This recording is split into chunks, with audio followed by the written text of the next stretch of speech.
বরকতের মাস শাবান, সামনে রমাজান আসতেছে রে বাবা, তৈরি হয়ে যাও। এই মাসের ভেতরে একটা বরকতের রাত আসতেছে, লাইলাতুন নিসফি মিন শাবান, শবে বরাত। এইটা নিয়েও কিন্তু বাতিল ফেরকারা প্রপাগান্ডা ছড়াবে। শবে বরাত বলতে কিছু নাই। আমাদের উলামায়ে আহলে হক চ্যালেঞ্জ দিয়েছেন, শবে বরাত নাই মানি কোরআনের আয়াতের দ্বারাও প্রমাণ আছে, অসংখ্য হাদিস দ্বারাও প্রমাণ আছে। অতএব যারা বলবে শবে বরাত বলতে কিছু নাই, তারা ভণ্ড। লাইলাতুন নিসফি মিন শাবান, এই সবে বরাত সহ রমজানে আসার আগে ইবাদতের জন্য নিজের কোমর বাঁধো, মজবুত করো। রমজান আসলে যেন অজুহাত দিয়া না বলো হুজুর মাজায় ব্যথা, 8 রাকাতের বেশি পারি না। খবরদার, এখন থেকেই তৈরি হয়ে যাও। কত কষ্ট করেছিলেন ইয়াতীম নবী এ রমজানে, ইবাদতে রাত কাটিয়ে দিতেন, কি হবে উম্মত বিনে।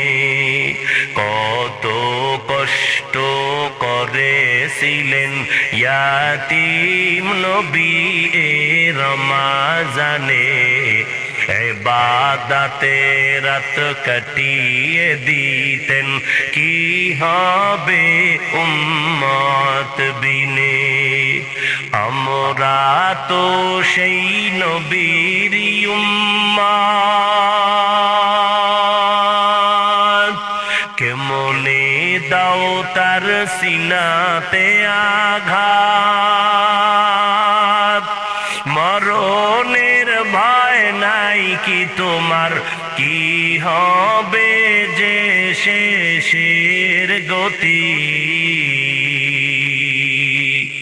বলবো না ভোলা যায় নাকি মাহে রমজানের স্মৃতি।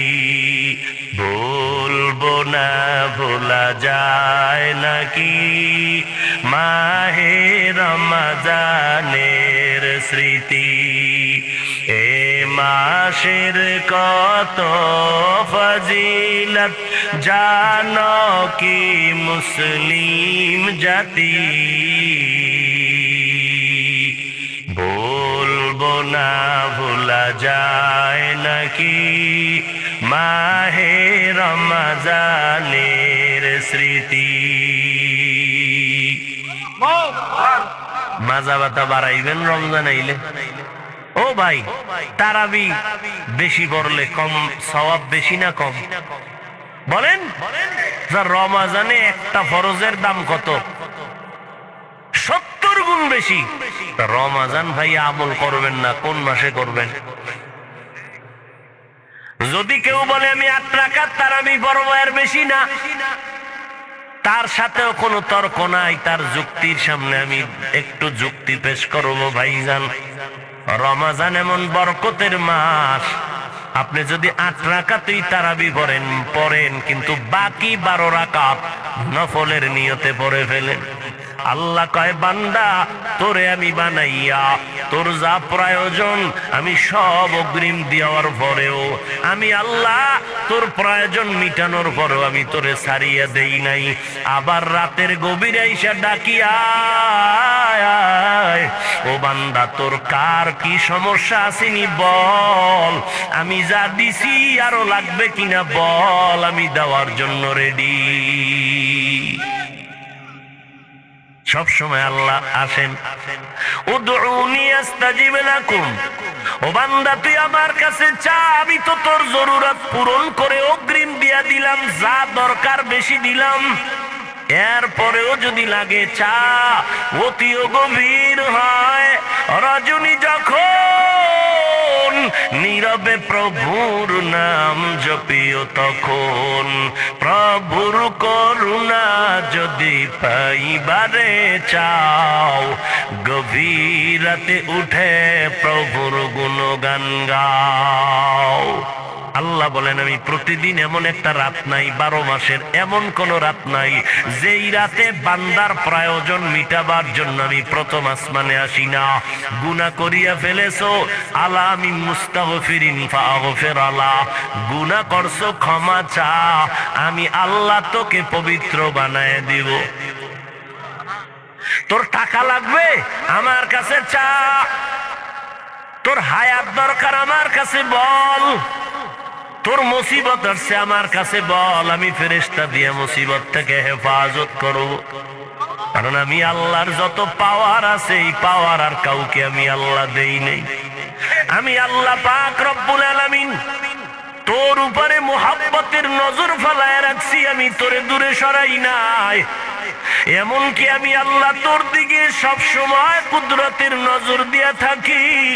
বান্দা তুই কখন আমারে ডাক দিবি আল্লাহ কইয়া, আমারে ডাক দেওয়ার পরে এমন একটা সময় হবে না যেই সময় যে তোর ডাক আমি শুনি না, এমন কোন সময় হবে না। তুই যখনই ডাকবি তখনই আমি হাজির। ও বান্দা তোর ডাক শোনার জন্য আমি নজর লাগায় রাখি বান্দা, কারণ আমার আলাদা কোনো ছেলে নাই, মেয়ে নাই যে আমারে ডাকবে, আমার স্ত্রী নাই যে আমার কোনো আলাদা পেরেশানি আছে, আমার কোনো পার্টনার নাই যে আমার ভাগ বসাবে আইসা। আমি আল্লাহ আসমান বানাইয়া তোর গোলামিতে লাগাই দিছি, আমার কোনো কাজ আসমান করে না।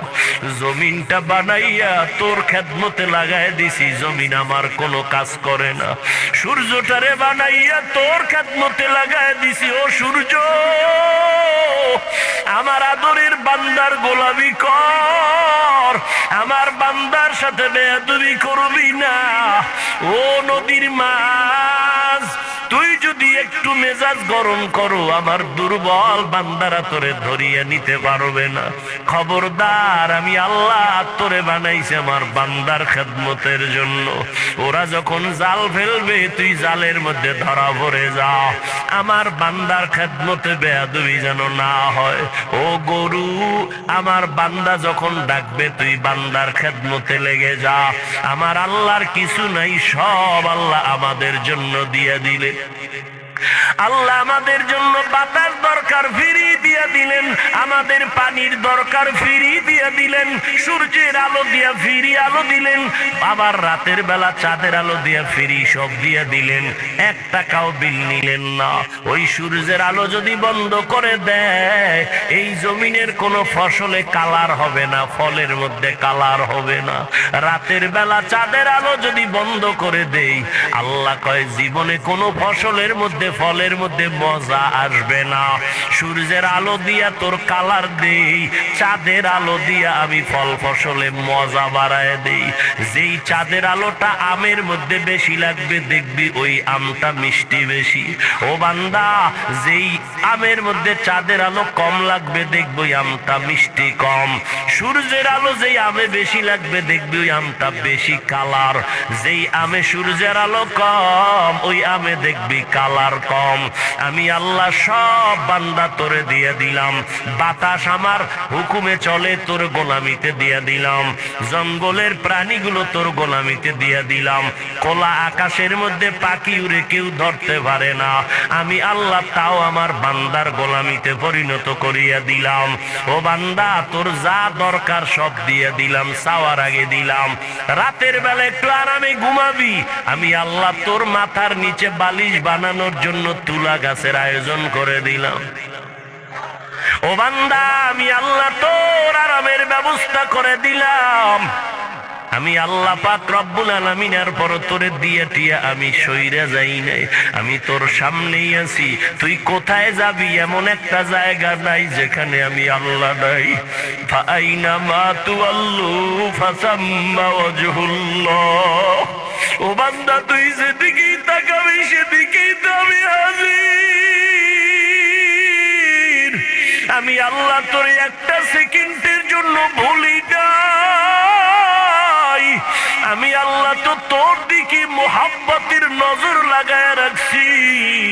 আমার ছেলে নাই যে আমাকে আব্বা বলে ডাকবেন, আমার মেয়ে নাই যে আমাকে আব্বা বলে ডাকবে।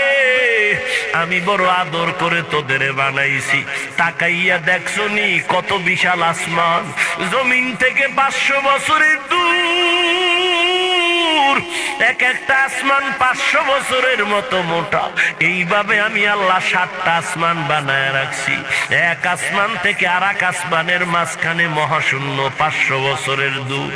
নজর করিয়া দেখ এই আসমানগুলো কেমনে টানাইয়া রাখলাম। নিচের থেকে কোনো খুঁটিও নাই, উপর থেকে কোনো রশির টানাও নাই। এই রকম 7টা আসমান 7টা জমিন আমি বানাইতে আমার সময় লাগছে ফি সিত্তাতি আইয়াম, মাত্র 6 দিন। আর তোর মতো বান্দাটারে আমি আল্লাহ নাপাক পানির থেকে বানাইছি। তোর তো কোনো অস্তিত্বই ছিল না, তুই আজকে বাহাদুর বাহাদুর ভাব দেখাইয়া আমি আল্লাহর সাথে চালাকি শুরু করেছ। আমি আল্লাহর আমার খোদাইত্ব তুই মানতে চাও না, আমার বাউন্ডারিতে তুই চলতে চাও না। এখন তুই আমি আল্লাহর দেওয়া সব নিয়ামত পাওয়ার পর এখন নিজের ভিতরে একটু বাহাদুরি ভাব বান্দা তোর অন্তরে আসছে। অথচ তোর কোনো অস্তিত্ব ছিল না, আমি তোরে অস্তিত্ব দিলাম এক ফোঁটা নাপাক পানির দ্বারা। হাল আতা আলাল ইনসানি হিনুম মিনাদ দাহরি লাম ইয়াকুন শাইআম মাযকুরা। إنا خلقنا الإنسان من نطفة أمشاج نبتليه فجعلناه سميعا بصيرا। আমি আল্লাহ নাপাক পানির থেকে তোর অস্তিত্ব দিলাম রে গোলাম। তোর মতো একটু বাচ্চা 1-1.5 কেজি ওজনের বেশি হবে না। আমি আল্লাহ এত বিশাল 7টা আসমান 7টা জমিন 7টা মহাশূন্য বানাইছি 6 দিনে। আর তোর মতো বান্দা 1.5 কেজি ওজনের বান্দাটারে আমি ওই নাপাক পানি তোর মায়ের গর্ভে রাখাইয়া ফেরেশতারে বললাম 40 দিন পর্যন্ত শোধন কর। 40 দিন করে শোধন করিয়া এই নাপাক পানিটারে রক্ত, এর পরে গোশত, এর পরে হাড্ডি, এর পরে আবার গোশত। ওয়ালাকাদ খালাকনাল ইনসানা মিন সুলালাতিন মিন তিন وَلَقَدْ خَلَقْنَا الْإِنسَانَ مِنْ سُلَالَةٍ مِنْ طِينٍ فَجَعَلْنَاهُ نُطْفَةً فِي قَرَارٍ مَكِينٍ ثُمَّ خَلَقْنَا النُّطْفَةَ عَلَقَةً فَخَلَقْنَا الْعَلَقَةَ مُضْغَةً فَخَلَقْنَا الْمُضْغَةَ عِظَامًا فَكَسَوْنَا الْعِظَامَ لَحْمًا ثُمَّ أَنشَأْنَاهُ خَلْقًا آخر فتبارك الله أحسن الخالقين।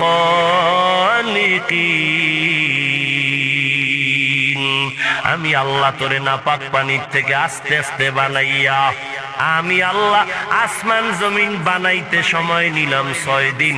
আর তোর মতো বান্দাটারে আমি বানাইতে সময় নিলাম 6 মাসের মতো। তোরে কত আদর করে বানাইছি, তো একটু সময় নিয়ে বানাইছি, অনেক আদর করে তোরে বানাইছি। ফেরেশতা দিয়া হাত পা বানানোর পরে তোর সুন্দর চেহারাটা আমি মাওলার কুদরতের হাত লাগায় দিছি। আমি আল্লাহ তোর চেহারাটারে এত সুন্দর করে বানাইছি, নজর করে দেখছো শীতের ভিতরে চলতেছ, সব ঠান্ডা বাতাস তোর বডির মধ্যে লাগে না। হাত মোজা পা মোজা লাগায়া চলো, পোশাক দিয়া পুরা বডি ডেকে ফেলছো, কিন্তু চেহারাটা ডাকো নাই, সব ঠান্ডা ধুলাবালু চেহারায় লাগে। কিন্তু দেখ আমি আল্লাহর কুদরত, গোসলখানায় যখন ঢুকবি জামা কাপড় খুলিয়া যখন গোসল করবি, ওরে বান্দা তোর ফুল বডিতে সাবান না দিলে ময়লা যায় না। আর যেই চেহারা খোলা রাখছো যত ধুলাবালু লাগলো সাবান লাগবে না, হালকা পানি দিয়ে ধুইয়া দেখ, অত্যন্ত ফুল বডির মধ্যে চেহারাটা সুন্দর। কাদের কুদরত দাদি রি বারকামাল আন্তা রব্বি আন্তা হাসবি যুল জালাল তুহি কাদের জলিলুল্লাহ জাহাদার বহর হালে তুহি মেরা নেগাহদার। আল্লাহ তাআলা এত সুন্দর করে তোমাকে আমাকে বানাইলেন। আল্লাহ বলেন, বান্দা তুই আমার গোলামি করবি না তো কার গোলামি করবি বল। আমি আল্লাহ তোরে চলার মতো শক্তি দিলাম, কথা বলতে পারতি না শক্তি দিলাম আমি আল্লাহ। তুই যেদিন দুনিয়াতে আসছো দাঁত আসেননি, আব্বাজান কোনোদিন দোয়া করে না আল্লাহ দাঁত দাও। আমি আল্লাহ জমায় মতো দাঁত দিলাম। আমি আল্লাহ হাঁটতে পারো না, হাঁটার শক্তি দিলাম। আমি আল্লাহ তোর খাওয়ানোর দরকার খানা দিলাম, সব দিলাম আমি। আর ইবাদত করবি আর একজন আর হয় না। অতএব আমি আল্লাহ যতক্ষণ তোর সাথে আছি গোলামি আমি আল্লাহর করবি। এই কথাটাই কালেমার প্রথম অংশে আমাদের শিক্ষা দিল, লা ইলাহা ইল্লাল্লাহ, আল্লাহ ছাড়া আর কোনো ইলাহ নাই, মাবুদ নাই, মাশুক নাই। অতএব আল্লাহ আছেন যতক্ষণ গোলামি করবি ততক্ষণ। এখন আল্লাহর গোলামি করতে গিয়া পেরেশান হয়ে গেছো। নামাজ পড়া আল্লাহর গোলামি, আল্লাহর গোলামি করতে গিয়া রোজা রাখবো, যাকাত দিব, কিন্তু নিয়ম জানি না। প্রশ্ন হয়ে গেল ইবাদত কেমনে করব? আল্লাহ কয়, ডাইনে বামে দৌড় দিবি না। আমার এই ইবাদত আর গোলামির জবাব দেওয়ার জন্য আমার নামের সাথে আরেকটা নাম লাগায় দিছি, মুহাম্মাদুর রাসূলুল্লাহ। লা ইলাহা ইল্লাল্লাহর মধ্যে যত ইশকাল হবে, প্রশ্ন হবে, সব প্রশ্নের জবাব হবে কালেমার দ্বিতীয় অংশ, মুহাম্মদের তরিকা ছাড়া কোনো জবাব নাই। কালেমাই ভরি, কালেমায় কি চায় আমার কাছে খবর নেই। লা ইলাহা ইল্লাল্লাহ আমার কাছে চায় আজীবনের জন্য গোলামি করবি, এক সেকেন্ড ডান বাম করা যাবে না, আল্লাহর গোলামি করবি। মুহাম্মদুর রাসূলুল্লাহ শিখায়। আরে লা ইলাহা ইল্লাল্লাহ যদি কোথাও আটকাইয়া যাও, প্রশ্নদুর রাসূলুল্লাহ এর থেকে জবাব নিয়া লা ইলাহা ইল্লাল্লাহকে মজবুত করো। লা ইলাহা ইল্লাল্লাহর জিন্দেগি তৈরি করো, মুহাম্মদের রং লাগাও।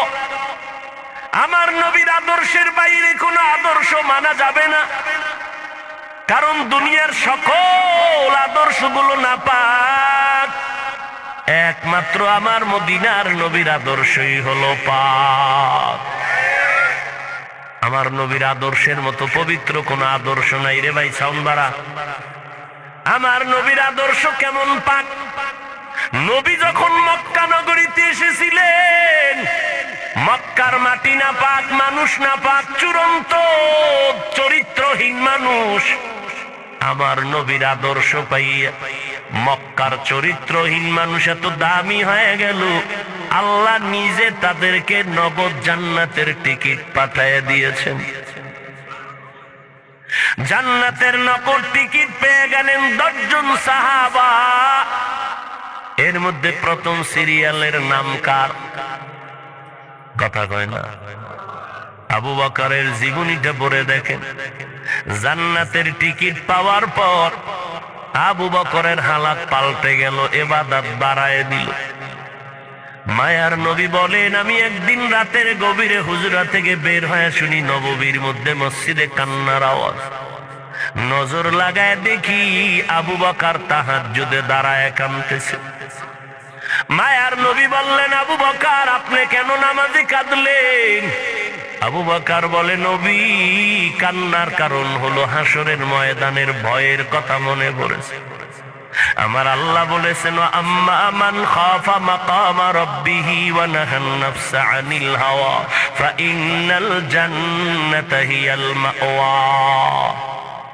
আল্লাহর আদালতে দাঁড়াইয়া হিসাব দেওয়ার ভয় অন্তরে জমা করে যদি কেউ গুনাহ থেকে নিজেরে বাঁচাও, তোমার ঠিকানা হবে স্থায়ী শান্তির জায়গা, জান্নাতুল মাওয়া। আল্লাহর আদালত বড় ভয়ঙ্কর আদালত। ইনসাফের আদালত, কোন জুলুম করা হবে না।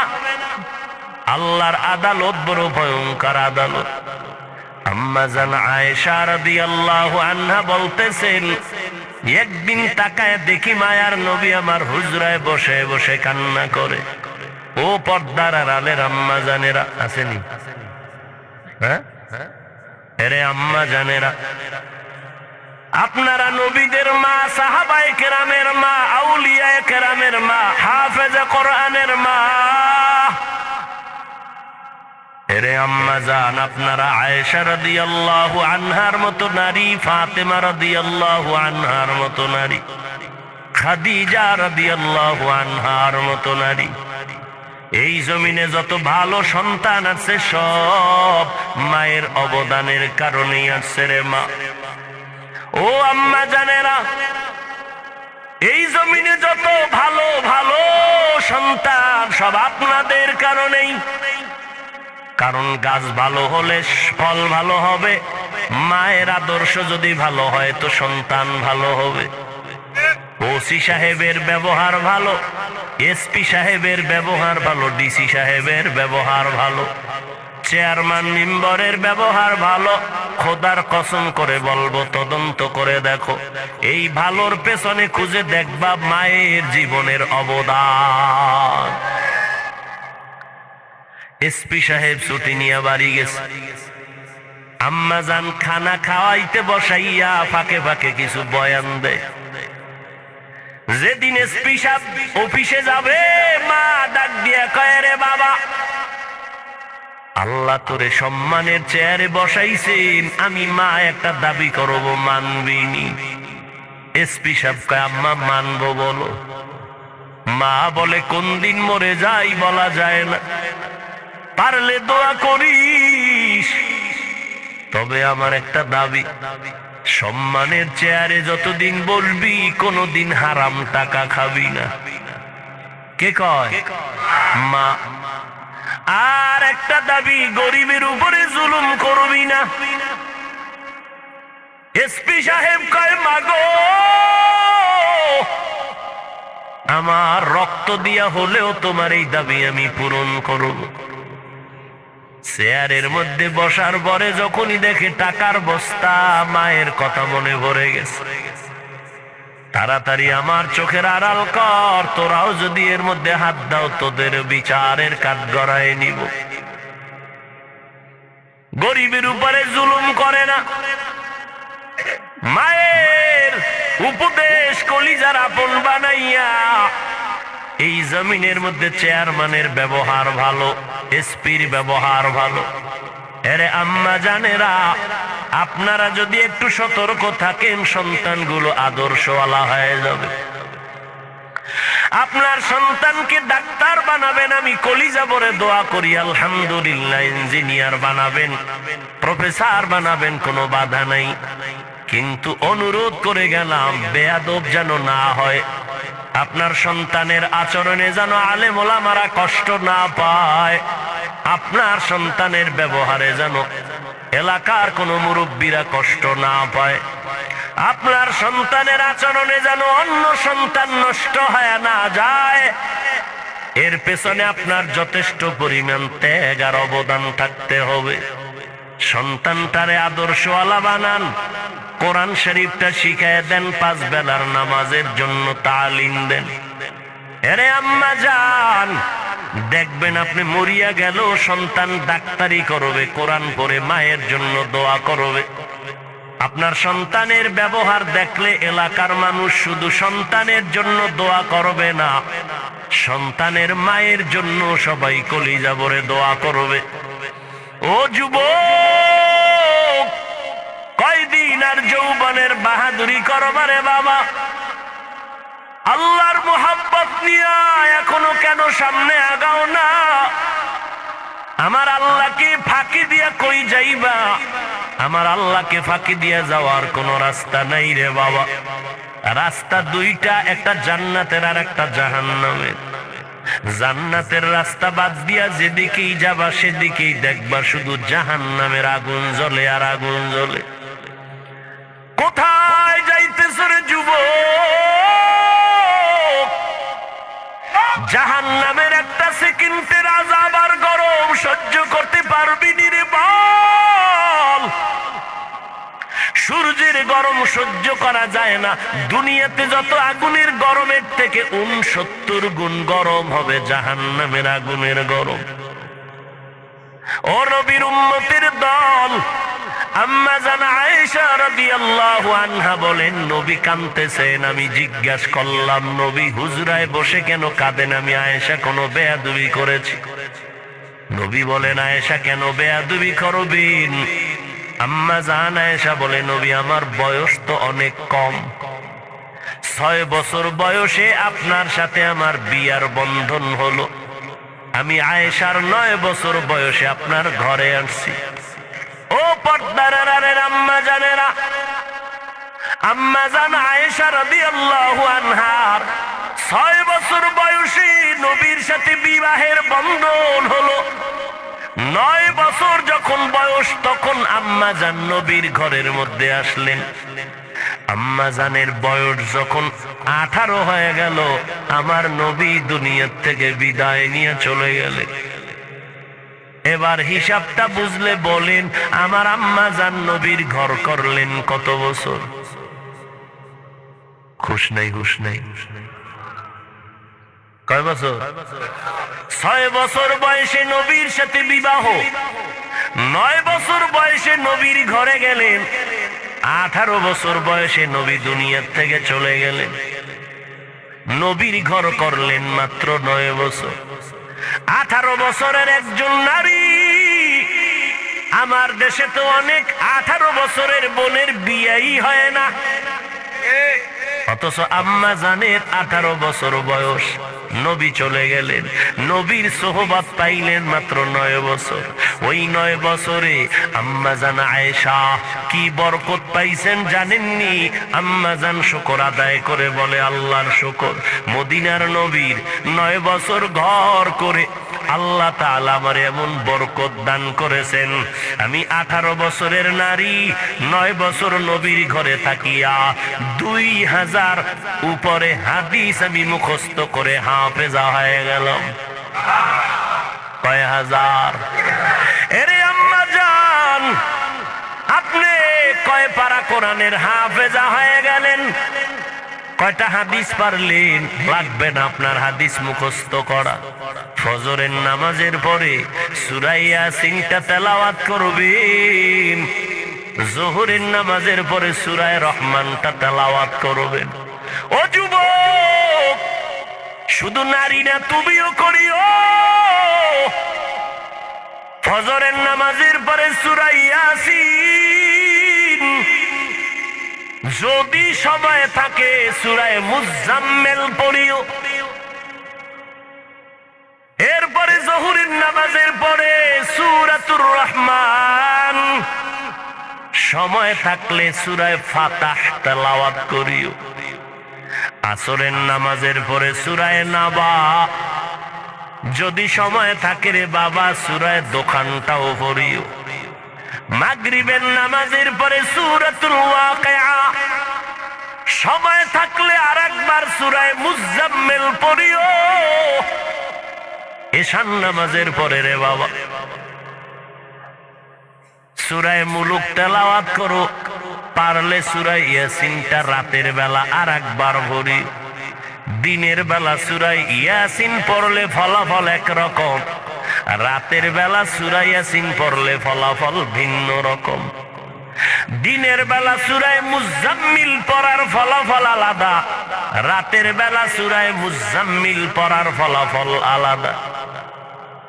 আমল করবা না, বলো মাওলার দরবারে কি নিয়ে দাঁড়াবা? আলেম আলেম ভাব, কিসের ভাব দেখাইতেছ রে ভাই?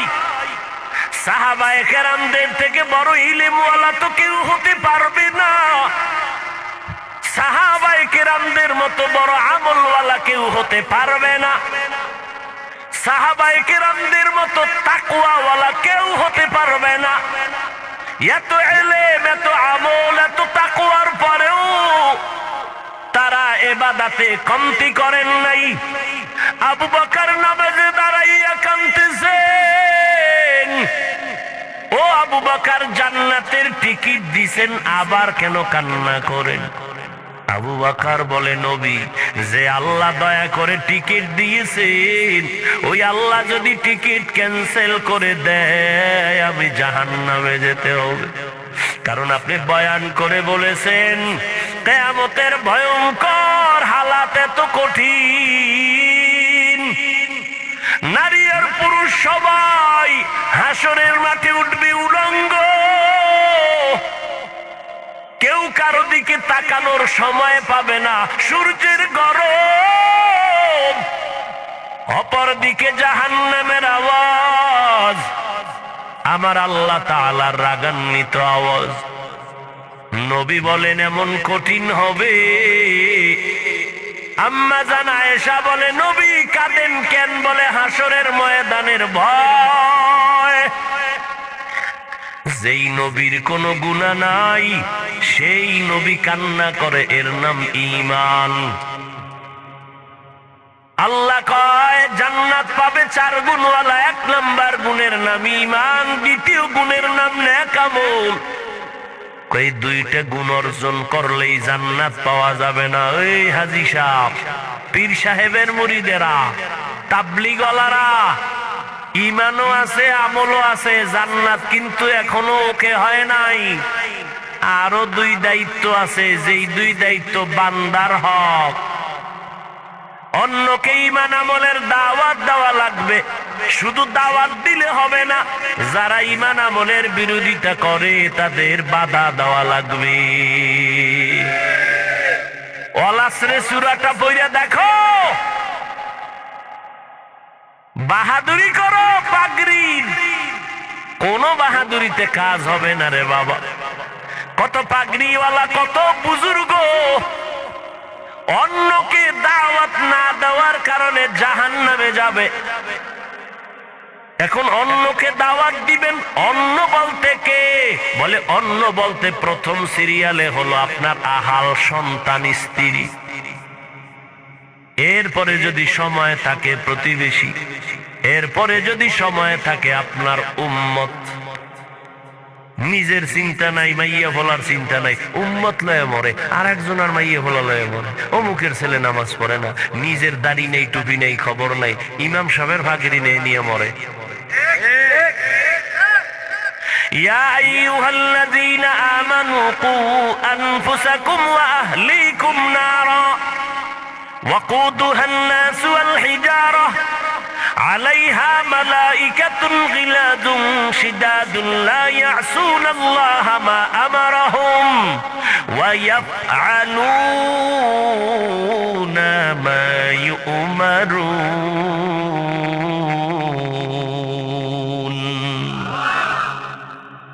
নিজে বাঁচো জাহান্নাম থেকে, পরিবার সন্তান আহাল বাঁচাও। অন্যরে দাওয়াত দাও, আহাল সন্তানের দাওয়াত দাও। কখন? কয় 7 বছর যখন হবে সন্তানের বয়স, নামাজের মুসাল্লায় দাঁড় করায় দাও। এই আব্বা জানেরা, আম্মা জানেরা, সন্তানের যখন 7 বছর হবে নামাজের মুসাল্লায় দাঁড় করাও। 10 বছর যখন হবে একটু শাসন করা লাগলেও নামাজে দাঁড় করাও। ছোট থেকে যদি কন্ট্রোল করতে না পারো, বড় হলে আর কন্ট্রোলে নিতে পারবা না। কিয়ামতের দিন এই সন্তান মা বাবার বিরুদ্ধে আল্লাহর আদালতে অভিযোগ দায়ের করবে। এই যুবক, নামাজ পড়ছো নি, পড়ি নাই, রোজা রাখছো, রাখি নাই, হালাল খাইছো, খাই নাই, কেন? এবার মামলা দায়ের করতেছে সন্তান। রব্বানা ইন্না আতা'না সাদাতানা ওয়া কুবারানা ফাআদাল্লুনাস সাবিলা। ও আল্লাহ, আমি বেনামাজি হই নাই, আমার আব্বা আম্মা আমারে টাটকা বেনামাজি বানাইছে। আমার আব্বা সকালে দোকানে গেছে, 8টার সময় আম্মারে টেলিফোন করছে, ছেলেটারে উঠাইয়া নাস্তা খাওয়াইছো নি? কিন্তু একটা দিনও আমার আব্বা জান বলে নাই সন্তানটারে ফজরের নামাজ পড়াইছো নি? রমাজানে সেহারি খাইতো আমার বাবায় মায়, আমার আম্মা জানের দিলটা নরম, মাঝে মাঝে আমারে ধাক্কায় বলতো, বাবা উঠ, রমাজান যাইতেছে, দুই একটা রোজা রাখ, সাহারি খা। সাথে সাথে আব্বাজান ধমক দিয়ে বলতো, খবরদার, চেহারাটা নষ্ট করবা না, রোজা রাখার দরকার নেই। ওই কুলাঙ্গার বাবাকে জিজ্ঞাসা করি, ও বাপ নামের কলঙ্ক, রোজা রাখলে তোমার সন্তানের চেহারা নষ্ট হবে, মোবাইলটা চালাইয়া সারাটা রাত্র কবিরা গুনাহ করে করে চেহারাটা কাটন কাটন করে ফেলেছে, বলো এর হিসাব কেমনে দিবা? রোজা রাখলে চেহারা নষ্ট হবে, তোমার ছেলে মোবাইলের কবিরা গুনার প্র্যাকটিস করে করে চেহারাটা কাটন করে ফেলেছে, বলো বাবা হইয়া কি জবাব দিবা? আল্লাহর কাছে বলে ফেলবে। সূরা আহজাব 67 নম্বর আয়াত। আব্বা আম্মা আমারে সুদখোর বানাইছে, ঘুষখোর বানাইছে। দলিলও আছে, হাদিস।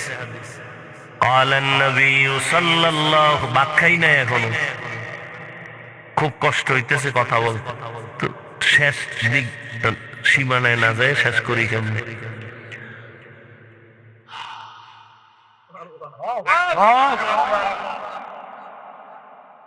এবার দলিল কি? ক্বালান নবী সাল্লাল্লাহু আলাইহি ওয়া আলিহি ওয়াসাল্লাম, মা মিন মাউলুদিন ইল্লা ইউলাদু আলাল ফিতরা ফাআবাওয়াহু হাউবিদানিহি আও ইউনাসসিরানিহি আও ইউমাজ্জিসানি ইলা আখিরিল হাদিস। ভাইরা আমার, পাগলের মতো দৌড়াইতেছি, একটা বিশাল বড় রাজনীতির দল করব, কয়েক বছরের মধ্যে আমি দেশ চালানের সরকার হব, তাই না?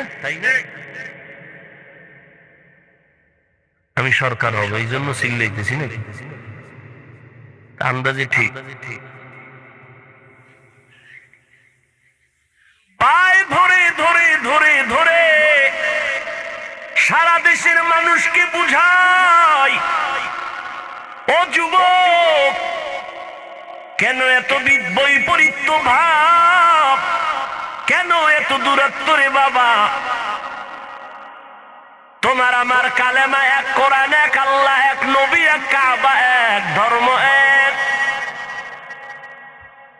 পাঁচকল্লি টুপি মাথায় দিয়ে তো কোনোদিন বললাম না, পাঁচকল্লি যারা মাথায় দিবে না তোমাদের গুনাহ হবে। কওমি মাদ্রাসায় লেখাপড়া করেছি, কোনোদিন তো আলিয়ার বিরুদ্ধে বললাম না, স্কুল কলেজের বিরুদ্ধে বলি নাই, এমনকি বলি নাই কওমিতে না পড়লে গুনাহ হবে।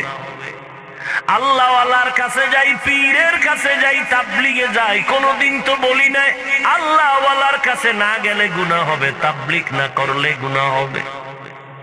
এই এত কষ্ট করি, খানা নাই, ঘুম নাই, দিন নাই, রাত নাই, এত কষ্ট করি বাবা, একমাত্র দুইটা স্লোগান সবার কলিজার মধ্যে ঢুকাইতে চাই, দুইটা স্লোগান।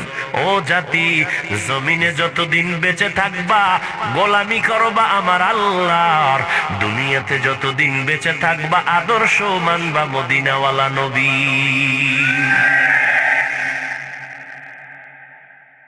এই কিন্তু এই দুই স্লোগানের মধ্যে যদি কেউ পর্দা ফালাও, এক বিন্দু রক্ত থাকতে তা সহ্য করা হবে না,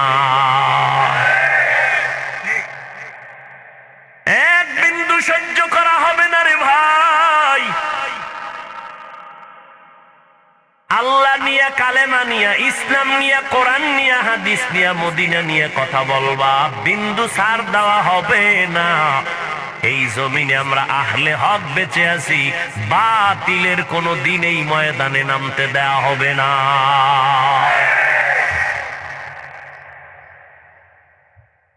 যতই চালাকি করো সাবধান,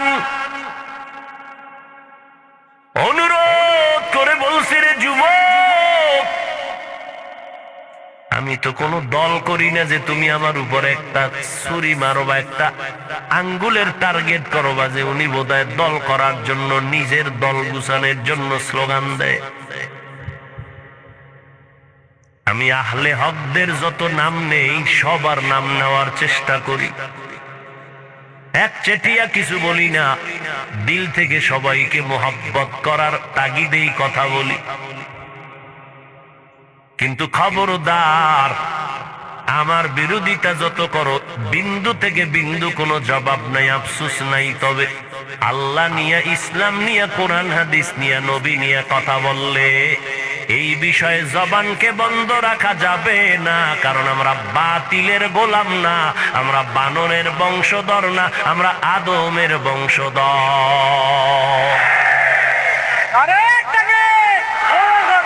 ভাইরা আমার, ঈমান আর আমল থাকলেই জান্নাতের দরজা খোলা হবে না। আরো দুইটা দায়িত্ব, ঈমান আমলের দাওয়াত অন্যকে দাও, যারা মানবে না তাদের বাধা দাও। কেমনে দাওয়াত দিবেন, বাধা কেমনে দিবেন, তারও নিয়ম পদ্ধতি নবী শিখায় দিছেন। একজনে নামাজ পড়ে না, যায় থাপ্পড় মারবেন, ঘৃণা করবেন, নবী শিখায় দিছেন। ঘৃণা করার সবকটা পাইলেন, বুকে লাগানোর সবক পাইলেন না?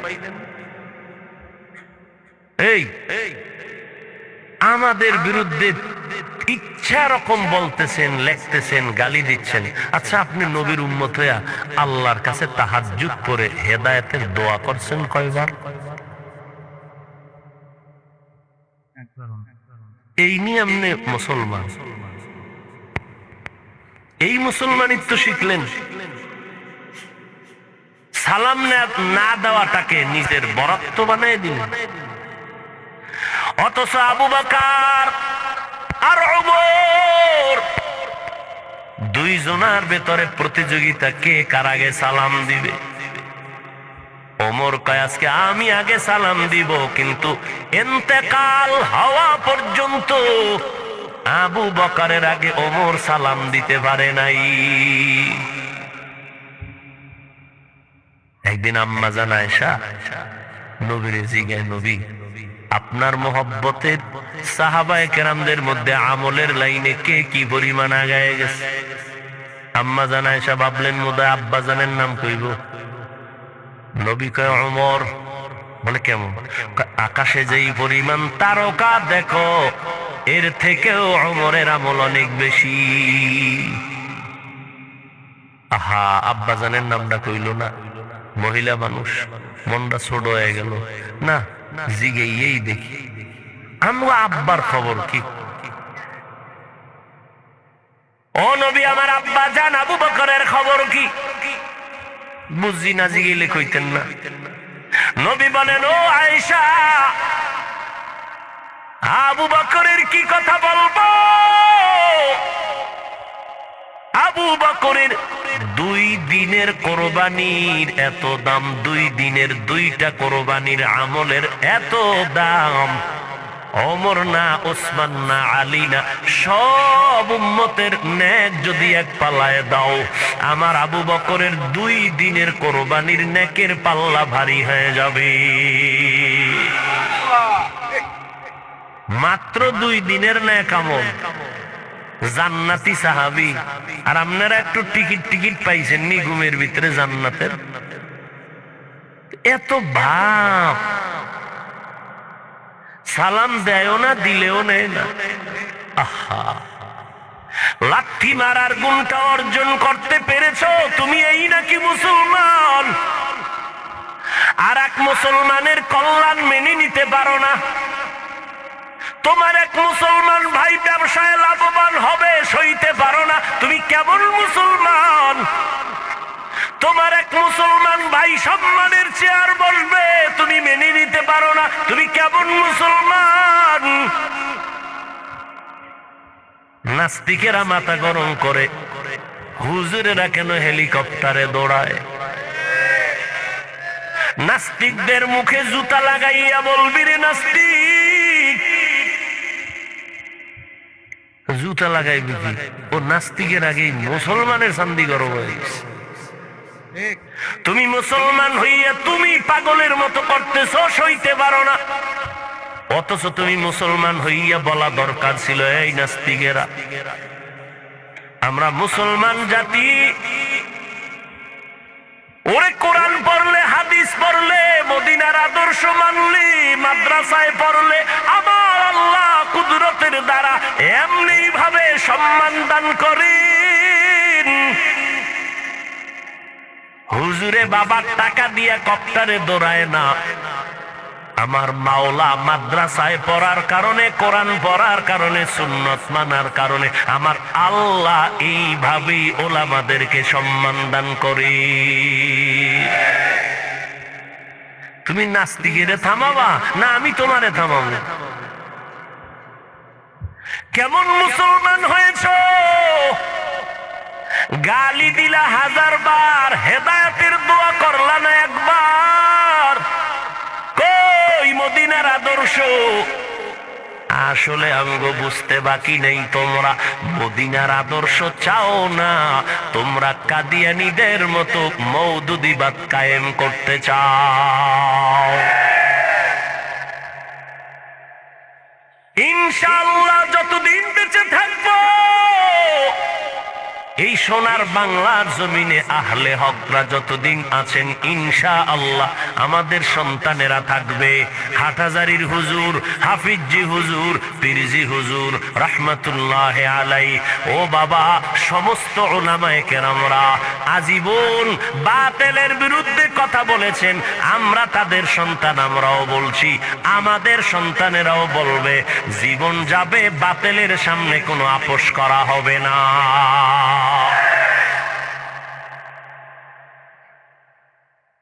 আল্লাহ হেদায়াত দান করুন। 4 গুণওয়ালারা জান্নাত পাবে। 1 নাম্বার গুণের নাম ঈমান, 2য় গুণের নাম নেক আমল, 3য় গুণের নাম ঈমান আমলের দাওয়াত অন্যকে দাও। 4 নাম্বার আমল গুণ হলো ঈমান আমলের বিরোধিতা যারা করবে তাদের বাধা দাও ধৈর্যের সাথে। এরে নবীর উম্মতের দল, ঈমান আমল আপনার থাকলে আপনি আমল করেন, ঈমানও আছে, জান্নাত এখনো রেডি না, অন্যদের দাওয়াত দিতে হবে।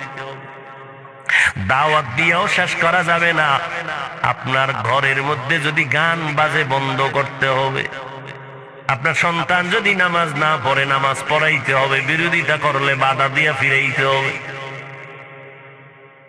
ও আল্লাহর বান্দারা, ও পর্দার আড়ালের আম্মা জানেরা, ও কলিজার যুবক ভাইয়েরা আমার, কয়দিন আর ডাক্তার আমি রোগী, কিন্তু এই বাহাদারি কতক্ষণ চলবে? সাদা কাপনে প্যাকেট হওয়া পর্যন্ত। যেদিন সাদা কাপনের প্যাকেট হয়ে যাব ওই দিন কাফনের উপরে লেখা থাকবে না বক্তা সাহেবের লাশ, ইমাম সাহেবের লাশ, এইটা মুক্তাদির লাশ। একাকার হয়ে যাবে লাশ। জানাজা পড়াইয়া কবরের মধ্যে নিয়ে রাখবে, আমার গায়ের জামা গেঞ্জি গুলো আমার আপন জনেরা বেলেট দিয়া কেটে রাখবে। ও নবীর উম্মতের দল, জাহান্নামের আযাবের ভয়ে যদি আমার নবী নিজে কান্না করতে পারেন, আবু বকর যদি কান্না করে নামাজে দাঁড়াইয়া, ওমর কান্না করতে পারেন, আপনার আমার কি পরিমাণ কান্না করা দরকার? কপাল বড় খারাপ, গুনার কারণে হাত না পাক, চোখ না পাক, জিহ্বা না পাক, অন্তর না পাক, চোখে পানি নেই, পানি নাই, পানি আনার চেষ্টাও করি না। নবী বলেন কান্না করো, যদি কান্না না আসে বাহানা করো, তাতেও সওয়াব। চোখের পানির এত দাম, আল্লাহর দরবারে 1 ফোঁটা চোখের পানি ছেড়ে দিলে আল্লাহ বলে জিন্দেগি যত অন্যায় করেছে 1 ফোঁটা চোখের পানির বদৌলতে মাফ করে দিব। নবী বলেন গাভীর ওলান থেকে দুধ বের করে ভেতরে যেমন ঢুকানো সম্ভব না, কান্নাওয়ালা বান্দাকেও জাহান্নামে ঢুকানো আর সম্ভব হবে না। ও আল্লাহর বান্দারা, পিছনে যত অপরাধ করেছি, মানুষ আমাকে বড় বক্তা বলে চেয়ার দেয়, আল্লাহ জানে আমি কত বড় অপরাধী গুনাহগার। একটু যদি চোখ দুইটা বন্ধ করে চিন্তা করে সবাই, সাহাবায়ে কেরামদের এত সুন্দর আমল, এরপরেও যদি জীবন ভর কান্না করতে পারেন, আমাদের উপায় কি হবে? আমি তো কোনো মানুষের কাতারে নাই।